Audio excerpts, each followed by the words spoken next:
नमस्कार विद्यार्थी मित्रांनो, डेली क्विजच्या एका नवीन सेशनमध्ये तुम्हा सगळ्यांचं अगदी मनपूर्वक स्वागत.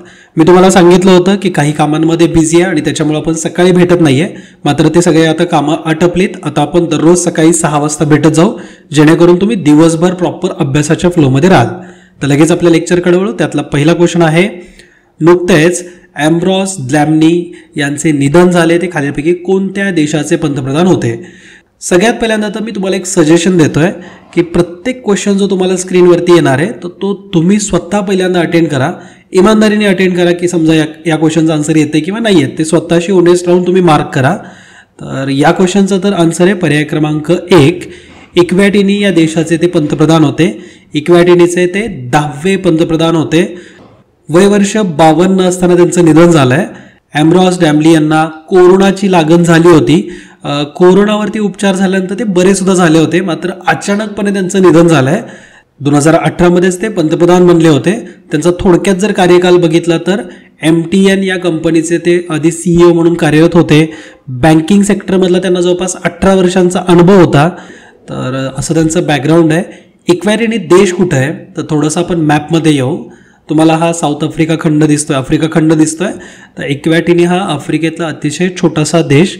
इक्वॅटिनीमध्ये राजेशाही शासन व्यवस्था आहे आणि तिथलचे जे राजा आहेत तर त्यांचं नाव आहे मात्स्वी तृतीया. ठीक आहे, तर सध्या तिथं जे राजा आहेत तर ते आहेत मात्स्वे तृतीया. आणि हे जे पंतप्रधान होते तर ते एक्झिक्यूट करणारे होते, म्हणजे पॉलिसीज किंवा तिथलचं राजकारभार पाहण्यासाठी एक्झिक्युशनची जबाबदारी त्यांच्याकडे असायची. मात्र तिथं राजेशाही आहे. ठीक आहे, आणि या देशाच्या 2 राजधानी आहेत, एक म्हणजे एक्झिक्युटिव्ह आणि एक आहे लेजिस्लेटिव्ह. एक्झिक्युटिव्ह राजधानी ती म्हणजे ब्लॅमने आणि लेजिस्लेटिव्ह राजधानी जी आहे ती म्हणजे लोबांबा. इथं जे चलन जे यूज होतं तर त्याचं नाव आहे स्वाझी लिन्नानगेनी. ठीक आहे, आणि इथलची लोकसंख्या जवळपास 12 लाखांपर्यंत आहे. या देशाच्या जर तुम्ही बॉर्डर व्यवस्थित बघितलं तर उत्तरेला, पश्चिमेला आणि दक्षिणेला दक्षिण आफ्रिका देश आहे. ही एक लँडलॉक कंट्री सुद्धा आहे. ईशान्येला इथं तुम्हाला मोझांबिक हा देश सुद्धा दिसेल. तर एवढी इन्फॉर्मेशन असू द्या. पुढचा क्वेश्चन बघू. कोणत्या राज्य सरकारने अंगणवाड्यांच्या मार्फत देण्यात येणाऱ्या सेवांवर देखरेख ठेवण्यासाठी मातृ सहयोगिनी समिती कार्यक्रमाचा शुभारंभ केला? तर हे राज्य आहे मध्य प्रदेश. मध्य प्रदेश सरकारकडून अशा प्रकारचा एक कार्यक्रम राबवला जातोय की ज्या अंतर्गत मध्य प्रदेश राज्यामध्ये जेवढे काही अंगणवाड्या असतील, जेवढे काही डे केअर सेंटर असतील तर त्यांच्यामार्फत देणाऱ्या ज्या काही सेवा असतील तर त्यांच्यावरती देखरेख करण्यासाठी म्हणून महिलांचा एक गट असणार आहे. आणि या कार्यक्रमाचं नाव मातृ सहयोगिनी समिती असं ठेवण्यात आलं आहे. ठीक आहे, प्रत्येक अंगणवाडीमध्ये 10 मातांचा समावेश केला जाणार आहे. तर हा सुद्धा मुद्दा तेवढा महत्त्वाचा आहे. मध्य प्रदेश हे देशातल्या क्षेत्रफळाच्या दृष्टिकोनातून 2ऱ्या क्रमांकाचं मोठं राज्य आहे. 2011च्या जनगणनेनुसार राज्याची लोकसंख्या 6व्या क्रमांकावरती येईल, म्हणजे मध्य प्रदेशची लोकसंख्या 6व्या क्रमांकावरती आहे. आणि मध्य प्रदेशमध्ये वाघांची संख्या सुद्धा सर्वात जास्त आहे आणि म्हणून या राज्याला टायगर स्टेट म्हणून सुद्धा ओळखलं जातं. तर राज्याची ओळख टायगर स्टेट म्हणून सुद्धा आहे आणि भारताचे हृदय म्हणून सुद्धा आहे. ठीक आहे, आणि जर तुम्ही एन्शियंट हिस्ट्री व्यवस्थित अभ्यासला असेल ना तर अवंती महाजनपद जे होतं तर त्यांची राजधानी ही उज्जैनला होती. ओके, तर हिस्टॉरिकल सुद्धा असं पटकन तुम्हाला क्लिक झालं पाहिजे की कोणत्या राज्याचा इतिहास कशा पद्धतीने आहे, त्याचा पॉलिटिकल अँगल समजलं पाहिजे. पॉलिटिकल अँगल काय होतो तर मध्य प्रदेश हे भाषावार प्रांत रचनेनंतर 1 नोव्हेंबर 1956ला बनलेलं आहे आणि मध्य प्रदेशमधूनच छत्तीसगड वेगळा झाला किंवा छत्तीसगड राज्याची निर्मिती झाली 1 नोव्हेंबर 2000 साली. ठीक आहे, तर माझा तुम्हाला एक होमवर्कसाठी क्वेश्चन आहे, तुम्ही थोडासा स्टडी करा.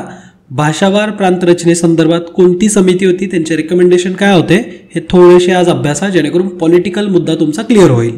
ठीक आहे, मध्य प्रदेशाचा जर भौगोलिक विस्तार बघितला तर ईशान्येला उत्तर प्रदेश आहे, पश्चिमेला गुजरात आहे, पूर्वेला छत्तीसगड आहे, वायव्येला राजस्थान आहे. त्यानंतर एक सीमा, दक्षिण सीमा ही महाराष्ट्राला लागून सुद्धा आहे. नर्मदा नदी, तापी नदी ज्यांचा उगम हा मध्य प्रदेशमध्येच होतो, बैतालच्या टेकड्यांमधून त्यांचा उगम होतो. महाराष्ट्र, गुजरात असं करत ते अरबी समुद्रात जाऊन मिळतात. सातपुडा, विंध्य हे पर्वत सुद्धा मध्य प्रदेशच्या अगदी मध्यातून आहेत. राजधानी तर भोपाळ आहे मध्य प्रदेशची आणि सध्याची त्यांच्या राज्यपाल आहेत त्या म्हणजे आनंदीबेन पटेल. ठीक आहे, आणि लोकसभेमध्ये मध्य प्रदेशच्या एकूण 29 सीट आहेत, राज्यसभेमध्ये 11. ठीक आहे, पुढचा क्वेश्चन आहे, अयोग्य विधाने ओळखा. दरवर्षी 15 डिसेंबर या दिवशी देशात राष्ट्रीय ऊर्जा संवर्धन दिन साजरा केला जातो. आणि ब्युरो ऑफ एनर्जी एफिशियन्सी तर यांच्या पुढाकाराने हा दिन साजरा करतात. तर BEEच्या पुढाकाराने हा दिवस साजरा केला जातो. ब्युरो ऑफ एनर्जी एफिशियन्सी तर यांच्यामार्फत हा दिन साजरा केला जातो. हे विधान योग्य आहे. मात्र राष्ट्रीय ऊर्जा संवर्धन दिन हा 14 डिसेंबरला असतो. ठीक आहे.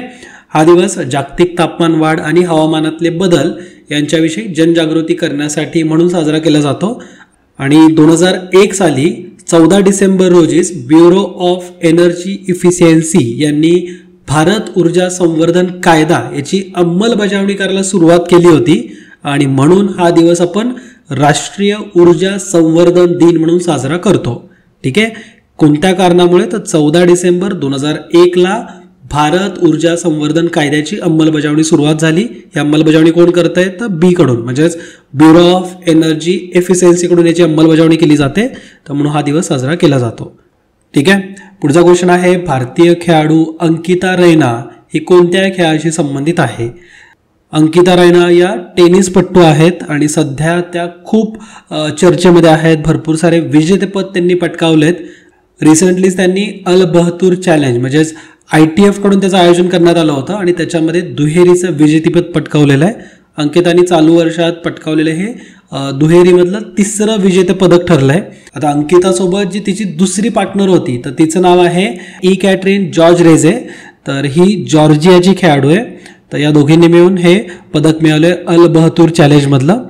अंकितानी याआधी फेब्रुवारी 2020 थायलंड येथे नॉन्थाबुरू तर इथं सलग 2 दुहेरी विजेतेपदक पटकावले होते आणि तेव्हापासून ही खूप चर्चेमध्ये. तर तिचा खेळ कोणता आहे किंवा ती कोणत्या खेळाशी संलग्न आहे तर टेनिस हे तुम्ही लक्षात ठेवा. पुढचा क्वेश्चन आहे अविधान. लक्षद्वीप भारतीय केंद्रशासित प्रदेश 100% सेंद्रिय म्हणून घोषित केले गेला आहे आणि नागालँड पूर्णपणे सेंद्रिय घोषित केले जाणारे भारताचे पहिले राज्य होते. तर सेंद्रिय म्हणजे काय तर ऑर्गॅनिक स्टेट. तर तुम्हाला माहिती आहे आता ऑर्गॅनिक स्टेट म्हटलं की लगेच क्लिक होईल. सिक्कीम होतं, नागालँड नाही आहे. तर 2च आत्तापर्यंत आपल्या देशामध्ये राज्य आणि किंवा केंद्रशासित प्रदेश हे ऑर्गॅनिक स्टेट म्हणून जाहीर करण्यात आले. पहिला म्हणजे सिक्कीम आणि दुसरा आहे लक्षद्वीप. लक्षद्वीप सुद्धा आता केंद्रशासित प्रदेश जो की 100% ऑर्गॅनिक म्हणून घोषित करण्यात आला आहे. मिनिस्टर ऑफ ॲग्रिकल्चरकडून हे डिक्लेअर करण्यात आलं.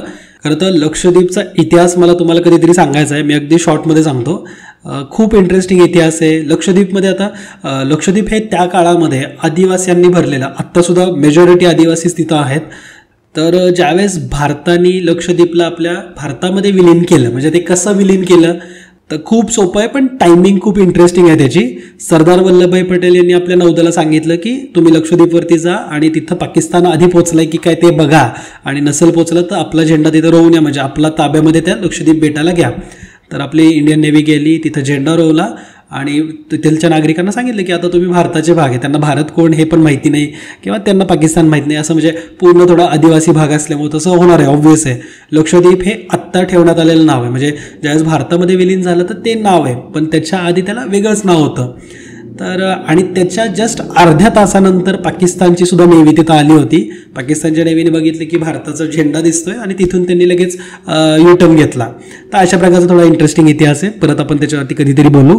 सध्या फक्त एवढं लक्षात ठेवा की लक्षद्वीप हे देशातलं दुसरं असं क्षेत्र आहे किंवा पहिले केंद्रशासित प्रदेश की जो आता ऑर्गॅनिक केंद्रशासित प्रदेश म्हणून डिक्लेअर करण्यात आला. तसं भारतातलं पहिलं राज्य आहे सिक्कीम. ठीक आहे. पुढचा क्वेश्चन बघूयात. दिव्यांग व्यक्तींना विविध सहाय्यक उपकरणे मोफत उपलब्ध करून देण्यासाठी डॅश डॅश या डिजिटल प्लॅटफॉर्मचे लोकार्पण करण्यात आले. तर या डिजिटल प्लॅटफॉर्मचं नाव शरद पवारांच्या नावावरती देण्यात आलं आहे. महाशरद असं या प्लॅटफॉर्मचं नाव असणारे हे एक ॲपसुद्धा डेव्हलप करण्यात आलं आहे ज्याचं नाव आहे महाशरद. तर याचा एक लॉंग फॉर्मसुद्धा प्रॉपर आहे. जसं की याचा लॉंग फॉर्म आहे Maharashtra system for health and rehabilitation assistance. तर हा महाशरदचा लॉंग फॉर्म आहे. तर शरद पवारांच्या नावावरून तुम्ही लक्षात ठेवू शकता.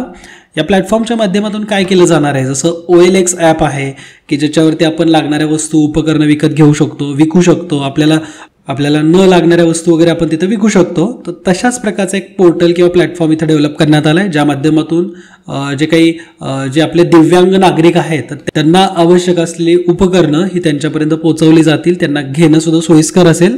तर अशा प्रकारचं एक पोर्टल आहे ज्याच्यावरती श्रवण यंत्र म्हणजे कानासाठीची ऐकण्यासाठीची मशीन, कृत्रिम अवयव, बॅटरीवर चालणारे व्हीलचेअर, तर अशा बऱ्याचशा गोष्टी तिथे अवेलेबल असतील. ठीक आहे. आणि या प्लॅटफॉर्मच्या मदतीने 29 लाख दिव्यांग व्यक्तींना मदत पोहोचवणं हे सुद्धा लक्ष्य ठरवण्यात आलं आहे. गरजू दिव्यांग नागरिक तसेच इच्छुक दाते जे असतील तर यांना दोघांना तिथं एकाच ठिकाणी एक व्यासपीठ उपलब्ध होऊन जाईल. म्हणजे ज्यांना गरज आहे ते तिथून घेऊ शकतात, ज्यांना डोनेट करायचं आहे ते तिथून डोनेट करू शकतात. ठीक आहे. पुढचा क्वेश्चन आहे खालीलपैकी असत्य विधान ओळखा. अविधान आहे जनगणनेचे कामकाज गृह मंत्रालय पाहते आणि ब लॉर्ड डफरिनने 1881 पासून नियमित दशवार्षिक जनगणनेला सुरुवात केली. तर लॉर्ड डफरिन नाही आहे इथं, लॉर्ड रिपन आहे. लॉर्ड रिपनला आपण फादर ऑफ इंडियन सेन्सस म्हणून सुद्धा ओळखतो. आणि जनगणनेचं संपूर्ण कामकाज हे आपल्या गृह मंत्रालयाच्या अंतर्गत येतं. तर अ विधान आपलं योग्य, ब विधान असत्य, असत्य शोधायचं होतं. तर पर्याय क्रमांक 2 हे या क्वेश्चनचा आन्सर राहील. ठीक आहे. पुढचा क्वेश्चन आहे गुजरात या राज्याला सर्वाधिक समुद्रकिनारा लाभला आहे आणि ब महाराष्ट्राला 820 किलोमीटर लांबीचा समुद्र किनारा लाभला आहे.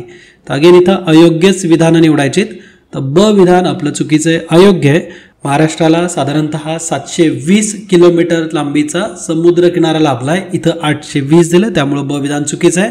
आणि यस, गुजरातला संपूर्ण देशाच्या तुलनेमध्ये गुजरातला सर्वात जास्त किनारपट्टी लाभली आहे आणि तो साधारणतः 1600 किलोमीटरचा आहे. ठीक आहे. तर इथं अ विधान आपलं योग्य, ब चुकीचं आहे. पुढचा क्वेश्चन आहे आत्तापर्यंत भारतामध्ये किती वेळा राष्ट्रीय आणीबाणीच्या घोषणा करण्यात आल्या. तर आत्तापर्यंत भारतात राष्ट्रीय आणीबाणीबद्दल इथं बोललं जातंय, राज्य आणीबाणी किंवा आर्थिक आणीबाणीचा इथे विषय नाही आहे. राष्ट्रीय आणीबाणी म्हणजे जी नॅशनल इमर्जन्सी असते तर ती आपल्या देशामध्ये एकूण 3 वेळेस लागलेली आहे. 1962 ज्यावेळेस चीनने भारतावरती अटॅक केला होता, ऑक्टोबर 1962 राष्ट्रपतींनी त्याची घोषणा केली आर्टिकल 352चा वापर करून की संपूर्ण देशामध्ये आता इमर्जन्सी असणार आहे. यामध्ये आर्टिकल 359चा वापर केला होता, ज्यानुसार आपले फंडामेंटल राईट्स हे सस्पेंड करण्यात आले होते. ठीक आहे. म्हणजे आपले फंडामेंटल राईट म्हणजे मूलभूत हक्क जे आहेत 21 आणि 22चे, तर ते 359चा वापर करून सस्पेंड केलेले होते. ठीक आहे. आणि 21 ऑक्टोबर 1962 चीन विरुद्धच्या युद्धामुळे आपण इमर्जन्सीमध्ये आलो आणि त्यानंतर ही इमर्जन्सी ही भारत पाकिस्तान युद्धामध्ये सुद्धा राहिली. 1965च्या युद्धामध्ये सुद्धा फर्स्टवाली आपली जी राष्ट्रीय आणीबाणी होती ही सुरूच होती. दुसरी आणीबाणी कधी लागली तर ज्यावेळेस 1971ला पाकिस्तानने अगेन भारतावरती ज्यावेळेस अटॅक केला होता तर त्यावेळेस आपण दुसऱ्या राष्ट्रीय आणीबाणीची घोषणा केली. यामध्ये सुद्धा कलम 352च्या अंतर्गत ही आणीबाणी लावण्यात आली. ही आणीबाणी ना संपली कशी आहे तर 1971ला याची घोषणा झाली. आता ही आणीबाणी ना ज्यावेळेस भारत पाकिस्तान युद्ध संपलं त्यानंतर सुद्धा कंटिन्यू होती. 1974ला सुद्धा ती कंटिन्यू राहिली आणि ही सेकंडवाली म्हणजे दुसरी राष्ट्रीय आणीबाणी काढण्यापूर्वीच तिसऱ्या आणीबाणीची घोषणा झाली होती. जून 1975 अलाहाबाद हायकोर्ट करून असा निर्णय आला होता की इंदिरा गांधींकडून मनमर्जी कारभार सुरू आहे, त्यांना 6 वर्ष कुठल्याही पब्लिक ऑफिसमध्ये रुजू होता येणार नाही अशा प्रकारचा निर्णय दिला होता. इंदिरा गांधी त्यानंतर सुप्रीम कोर्टमध्ये मूव्ह झाल्या होत्या. सुप्रीम कोर्ट त्यावेळी दरम्यान सुट्ट्यांवरती होतं आणि सगळ्या अपोजिशन पार्टीजकडून संपूर्ण देशभरामध्ये इंदिरा गांधींच्या रेझिग्नेशनची डिमांड सुरू झाली होती आणि त्या दरम्यानच इंदिरा गांधींनी 25 जून 1975ला एका रात्रीत देशामध्ये आणीबाणीची घोषणा केली, राष्ट्रीय आणीबाणीची घोषणा केली. आणि अशा प्रकारची तिसरी आणीबाणी जी आहे ती जास्त कॉन्ट्रोवर्शियल आहे.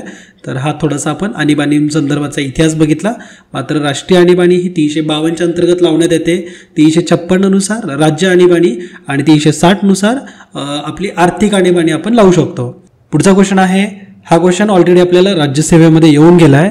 7 मे 2015 रोजी भारत बांगलादेश यांमधील भूसीमा करार करण्यासाठी डॅशदेशावी घटना दुरुस्ती करण्यात आली. तर ही कितवी घटना दुरुस्ती आहे यावरती आयोगाने ऑलरेडी क्वेश्चन विचारला आहे. तर ही 100वी घटना दुरुस्ती आहे आणि यानुसार भारत आणि बांगलादेश या दोन देशांच्या दरम्यान जे काही सीमावाद आहे प्रदेशाशी संदर्भात, जसं की आसाम, पश्चिम बंगाल, मेघालय आणि त्रिपुरा, तर या 4 राज्यांच्या प्रादेशिक क्षेत्रांमध्ये थोडेफार बदल सुद्धा करावे लागलेत. काही भारतातले जे काही छोटे मोठे जिल्हे होते तर ते बांगलादेशमध्ये गेले, बांगलादेशमधला काही प्रांत भारतामध्ये आला आहे. तर ही 100वी घटनादुरुस्ती यावरती आयोगाने ऑलरेडी क्वेश्चन विचारला आहे. माझा तुम्हाला अगदी सिंपल क्वेश्चन आहे, 101वी घटनादुरुस्ती कुठली आहे? अगदी फेमस आहे ती पण. जर तुम्हाला माहिती असेल तर नक्की कमेंट करून कळवा. आजचे क्वेश्चन्स तुम्हाला आवडले असतील हीच एक अपेक्षा. अशाच क्वालिटी क्वेश्चनचा अभ्यास करण्यासाठी विजन स्टडीचं ॲप सुद्धा तुम्ही डाउनलोड करून घ्या. विजन स्टडी ॲपच्या माध्यमातून भरपूर मोफत अभ्यास तुम्हाला करता येईल. जर तुम्हाला 999 रुपये अफोर्ड होत असतील तर नक्कीच तुम्ही क्वेश्चन आन्सर रिव्हिजन कोर्समध्ये ॲडमिशन घेऊ शकता. क्वेश्चन आन्सरच्या पद्धतीमध्ये अवघड विषय सुद्धा तुम्हाला अगदी सहजपणे समजतील. तर आज इथंच रजा घेतो. हसत खेळत अभ्यास करा, हेल्दी फूड खा आणि आईवडिलांची काळजी घ्या. जय हिंद, जय महाराष्ट्र. धन्यवाद.